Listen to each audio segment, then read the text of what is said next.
अस्सलाम वालेकुम। मार्का खैर है ये मैं हथे थूमे का बूटा ते ए तको ना ये इस थोड़ा जिहा फर्क होना पिछे तुसां वसले दा दस्से है ना ते इसां उर्दू दे विच लहसन आखने ते अंग्रेजी दे विच इसां मां याद आवे सी तुसां दस्से ना के आखने ते ये इस दे उत्ते ये टोपी जी बनी हुई है ये जेड़ा एरिया ना इसां भूक आखने ते इसका बीज है वो ना इसा सिटी जबाना तकाण आखने वो भी मेरा ख्याल है कि दाई लगना जिस तो पनीरी बननी हो सी पर असा थूमे की फड़ी लैना वेख्या लोग ये हूँ अजे इस थले वो बनया कोई नहीं ना ये इब्तदा वे हिंज जिथे वत इस थले एक वो पूरी थूमे की हिंज जी है ना वो बन वैसी जिस हिंज फाड़ियाँ जी नहीं होनिया जो किन्नू आनिया माल्टे इंज यार वो फलियां जिहियां बन वैसन एक वो पूरा गड्ढा जो इस जिस बहुत सारिया फलियां हो सन ये बात कुछ अरसे तो बाद हूँ जिस वेले वड्डा थी वैसी उस वेले इसकी जी उतो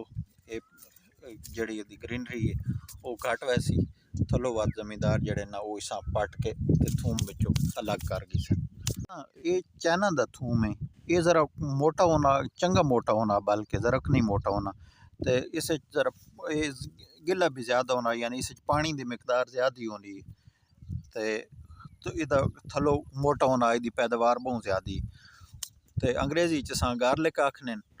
तुसा हुण ये तो चाइना का विखा छोड़िया नाल तुसा हुण अपना जिहड़ा इलाका देसी थूम है ना वो भी विखैने ए जी ये देसी थूम है इसकी गड्डी जी उगना ये भी उंजे आ रही है तो इसकी गड्डी जी है ना वो निक्की होनी है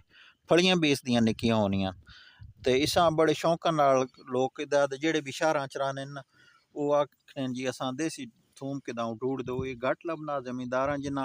आप खाना रखना होना या कोई रिश्तेदार देना होने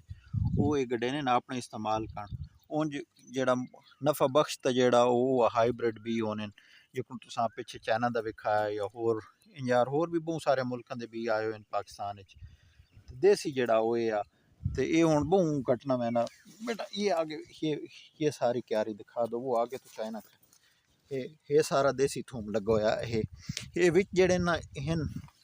ये इस बूटियां शूटियां उगी हुई ने कोई शै नहीं ये घाह शाह यार जड़ियां नुकसानदेह जड़ी बूटियां होनियां बूटा ये आ